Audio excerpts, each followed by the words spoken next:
Everyone, welcome back to my channel. Video जरी तुम्ही सकाळी बघताय पण मी रात्री शूट केलेला आहे आणि आज मी तुमच्यासोबत माझी नाईट रूटीन जी आहे ती शेअर करणार आहे।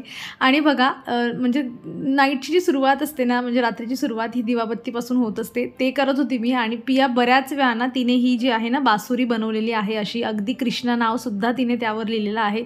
मी किती वेळा काढून तिला ड्रावरमध्ये ठेवते, ती प्रत्येक वेळा येते आणि ही बासुरी ती ठेवते की आणि सांगत असते की नाही नाही ही मी बनवली आणि ही कृष्णाला खूप आवडते, सो राहू दे। आणि बऱ्याच अशा छोट्या मोठ्या गोष्टी ज्या असतात ना, म्हणजे मी सकाळी मस्त छान देवघर कितीही मस्त सजवून गेली ना तरी पण ती आल्यानंतर जे आहे अगरबत्तीचं जे सगळं काही पडलेलं असतं ते ती डिझाईन काढत बसते आणि बऱ्याचशा गोष्टी करते। मग नेक्स्ट डे जे असते मला जास्त काम पडतं, पण तिचं असं म्हणणं असतं त्यामागचं की मी अशा पद्धतीने तिथे जाऊन जे असते ना माझी पूजा करत असते, मग तिथे आपल्याला पुढे काहीच बोलता येत नाही, कारण की मुलं जे आहेत ते त्यांच्या पद्धतीने जे असतं ते त्यांची अंडरस्टँडिंग चाललेली असते आणि ठीक आहे चला बाबा खेळते हे महत्त्वाचं आहे। आणि मग मी सोडून देते। बाय द वे बासुरी खूपच छान होती, तशी मोठी होती कृष्णाला पण छान होती। आणि आज स्वयंपाकामध्ये मी बनवते आहे मला म्हणजे पराठा बनवायचा आहे, लोकीचा पराठा बनवते मी। आणि म्हणजे हिवाळा जसं सुरू होतो ना तर लोकी आमच्या घरी येतच नाही, कारण मग तेव्हा ऑप्शन खूप असतात आपल्याकडे, जे असतं की मेथी मिळत असते तेव्हा जास्त मुबलक प्रमाणामध्ये, चांगल्या क्वालिटीची मिळते, मस्त कोवडी, अजून आपला पालक मिळतो भरपूर,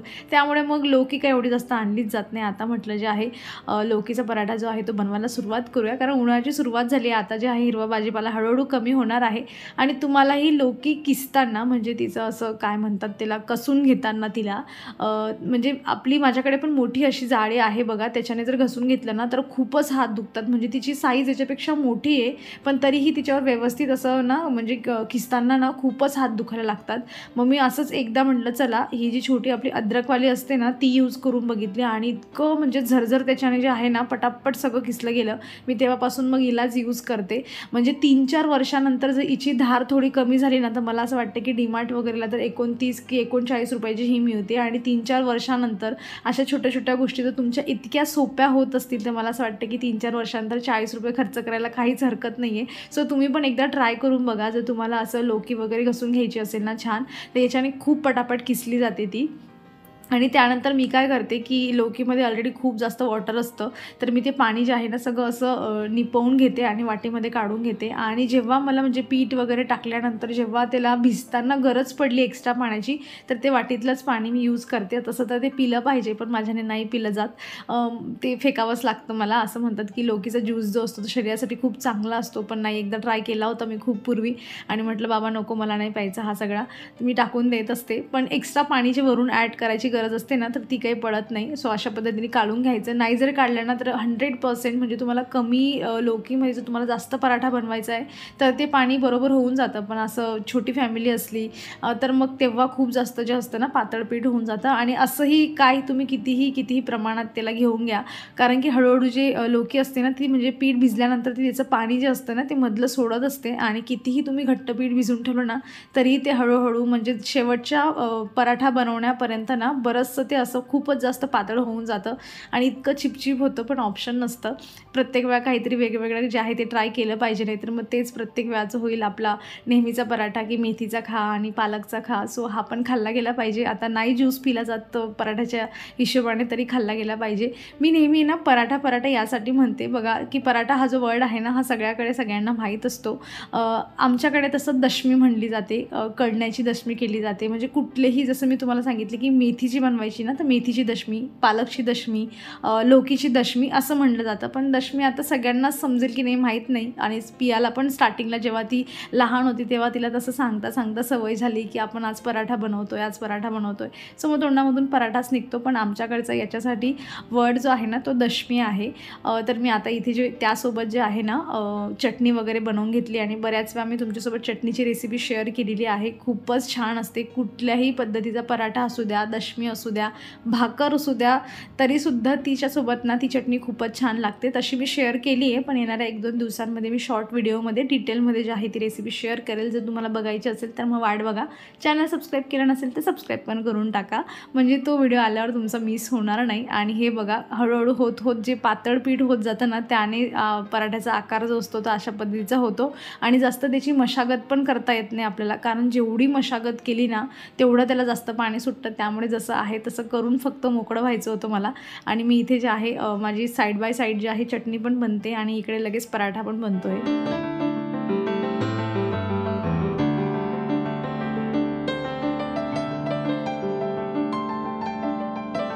किती खतरनाक दिसते ना ही चटणी, आणि खरंच सांगते खायला पण खूपच छान लागते.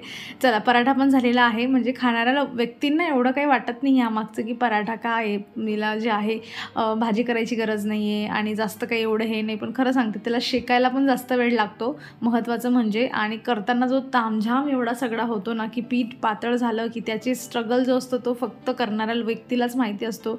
घरच्या खाणाऱ्या लोकांना त्यामागचं स्ट्रगल काही माहीत नसतं. आणि त्यातल्या त्यात उन्हाळ्यात गॅससमोर उभं राहणं म्हणजे तो अजून वेगळा स्ट्रगल आहे. आणि त्यातल्या त्यात अजून मोठा स्ट्रगल म्हणजे काय असेल तर जेवण झाल्यानंतर स्वयंपाकाचे जे सगळे भांडे असतात ते घासणं. आता मी तेच काम करते आणि मी हे ॲक्च्युली तुम्हाला दाखवणार नव्हती, पण बऱ्याच वेळा बघा आपल्याला रात्रीचं जे सगळे भांडेकुंडे आपले आवरून पडलेले असतात सगळे, ते आवरायला जे असतं ना म्हणजे स्वयंपाकाचे जेवणाचे ते आवरायला खूप कंटाळा येतो. म्हणून म्हटलं चला एवढा एक शॉर्ट दाखवते जेणेकरून मला करताना बघून तुम्हालाही जरा उत्साह वाटेल आणि करायला आनंद येईल. आणि अजून एक गोष्ट तुमच्यासोबत शेअर करायची होती, ती म्हणजे अशी की बघा ही जी स्क्रबर आहे ते मी तुम्हाला गेल्या हॉल व्हिडिओमध्ये शेअर केलं होतं. आणि त्या दिवसापासून जसं आणलं ना तसं मी एक लगेच यूज करायला काढलं होतं. आणि आजचा 6वा-7वा दिवस असेल याला मी यूज करते. म्हणजे तुमचं जसं मी सांगितलं होतं व्हिडिओमध्ये पण की खूप करपलेलं वगैरे भांडे असेल ना ते निघत नाही, पण जसे आपले प्लेट्स असतात, कपं वगैरे असतात आणि हेच भांडे जास्त असतात. कारण जे करपलेले भांडे असतात ते खूप कमी क्वांटिटीत असतात. 1-2 पातेली असते किंवा खिचडी बनवली तर कुकर वगैरे असतो, तेवढा सोडला की त्याच्यासाठी पण जरी आपण बघा रेग्युलर बेसिसवर जो ग्रीन कलरचा आपण स्क्रबर यूज करतो भांडे घासण्यासाठी त्याच्याने सुद्धा ते निघत नाही. आपल्याला जी वेगळी जाळी असते अगदी ती जी वायरवाली जाळी असते ना ती आपल्याला यूज करावी लागते जाडवाली, तर ते निघतात. मग मला असं वाटतं की त्या ग्रीनवाल्यापेक्षा हे बेटर आहे. काम करायला पण बरं वाटतं काहीतरी नवीन गोष्ट असली तर, आणि छान क्लीन होऊन जातं. आणि जे डिशवॉश लिक्विड वगैरे आपण त्याच्यावर टाकतो ना त्याचा जो म्हणजे फेस वगैरे असतो ना तो पण खूप जास्त क्वांटिटीमध्ये होतो आणि भांडे पण खरंच खूप छान निघतात. सो 7 ते 8 दिवसामध्ये, आय थिंक 7 दिवस झाले असतील, 7 दिवसात ह्या जाळीची जी आहे असे थोडे हाल झालेले आहेत. फक्त अजून माहीत नाही, म्हणजे असं वाटतं मला की एक जाळी जी आहे ती महिनाभर अगदी रफ अँड टफ यूज करून मला जी आहे ती पुरू शकते. तसं मी तुम्हाला सांगेल पुढे काय ती कशी टिकते म्हणून.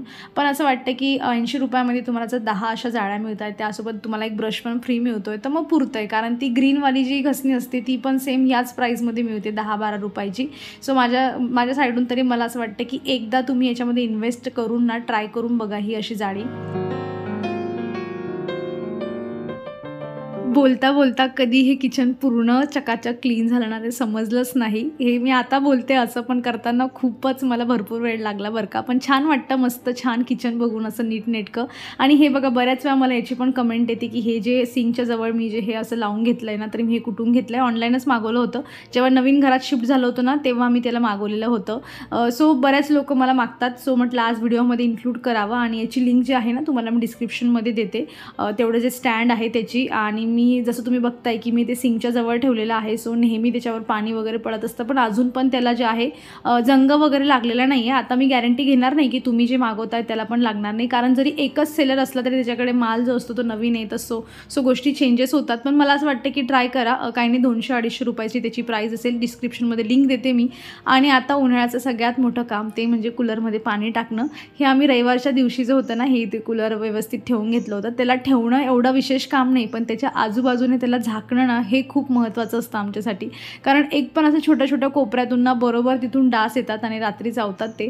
सध्या तर एवढं काही वाटत नाही, कारण अजून थंडी एवढी जास्त म्हणजे गरमी जी आहे ती एवढी जास्त स्टार्ट झाली नाही. त्यामुळे सध्या जेवढी याच्यातून हवा येते ना ती एकदम पुरेशी आहे.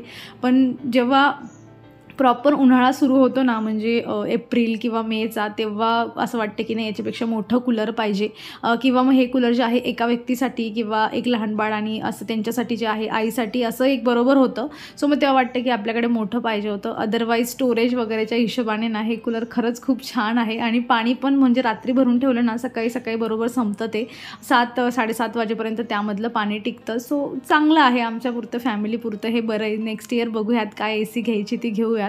आणि मी ना रोज असं ठरवलं आहे, कारण की बघा माझा जो एक्स्ट्राचा टाईम असतो ना तो बऱ्यापैकी माझा व्हिडिओच्या म्हणजे एडिटिंग वगैरे त्याच्यामध्ये चालला जातो, किंवा नॉर्मल गोष्टी करण्यामध्ये जर शूट करायचं आहे तर तिथे मला एक्स्ट्राचा टाईम लागतो. तर काही गोष्टी माझ्या घरातल्या पेंडिंग राहून जातात. सो मी म्हणजे गेल्या बऱ्याच महिन्यापासून ही सवय करून घेतली की रात्री झोपण्याआधी ना, कारण माझी अशी थिंकिंग आहे की आता कितीही बॉडी दमली तर रात्री झोपायचंच आहे. हे पण मी तुमच्यासोबत शेअर केलेलं आहे.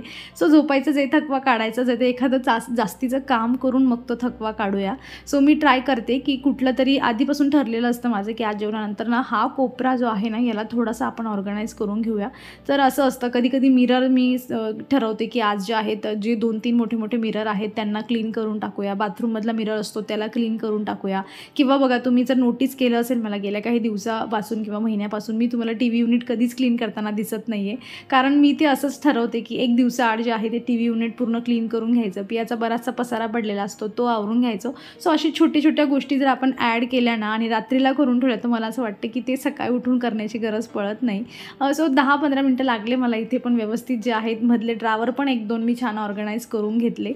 आणि त्यानंतर जे आहे ना आम्ही आता इथे आमच्या हॉलमध्ये आलेलो आहोत. आणि खरंच सांगते मी म्हणजे मागच्या 1-2 दिवसापासून पियाच्या पप्पांना सांगते, सॅटर्डे संडेपासून सांगते की आपण ह्या टीव्हीच्या वरचं जे आहे ना तर हे काढून घेऊया. मागच्या वेळेस पण एका व्हिडिओमध्ये तुमच्यासोबत शेअर केलं होतं तेव्हा मला 1-2 कमेंट आल्या होत्या की त्यांचं वरचं जो हा कागद असतो ना तर तो लगेच काढून घ्यायचा. त्याच्याने जे असते हीट जास्त जनरेट होते आणि जी गोष्टी असतात त्या खराब होतात.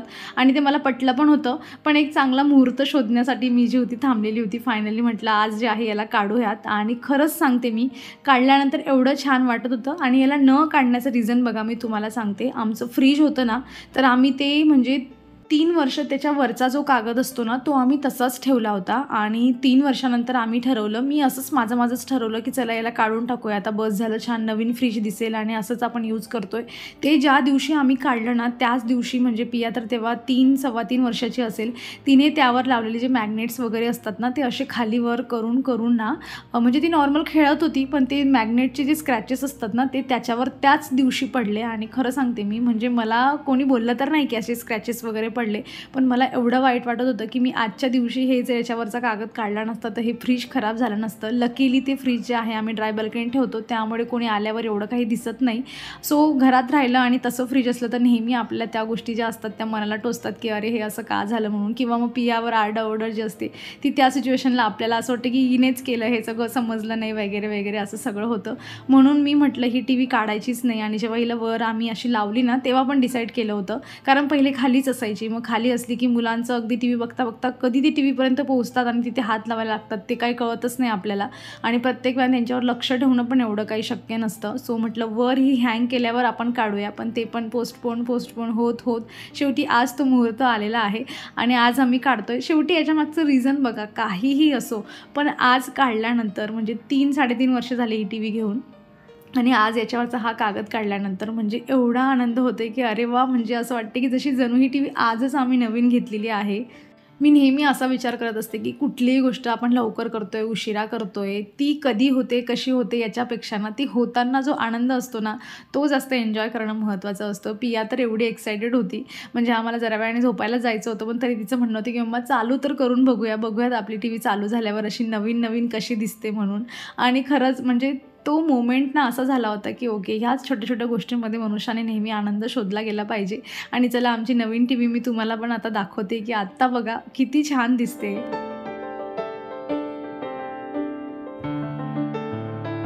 व्हिडिओचा शेवट जर बाल्कनीमधून झाला ना तर मला असं वाटतं की रात्रीचा तर व्हिडिओ असला तर खूपच छान वाटतं.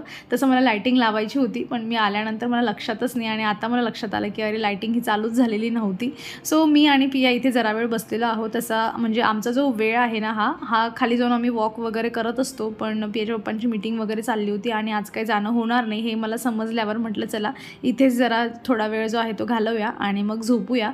हळूहळू म्हणजे माझं चेक करणं चाललं होतं की ओके कुठले प्लांट्स किती वाढले. आणि मला असं वाटतं की मी जेव्हा प्लांट्सबद्दल बोलत असते ना तेव्हा पिया असो किंवा कुणीही असो त्याने एकदम इंटरेस्ट घेऊन ऐकलं पाहिजे, कारण मला ही गोष्ट खूप आवडते प्लांट्स.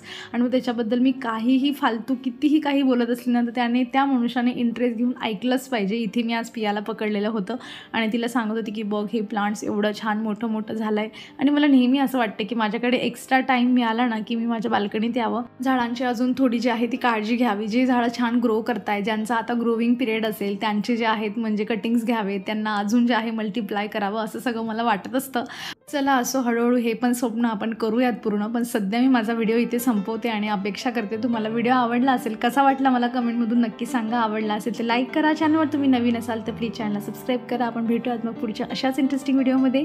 तोवर तुम्ही स्वतःची काळजी घ्या. So take care friends and bye.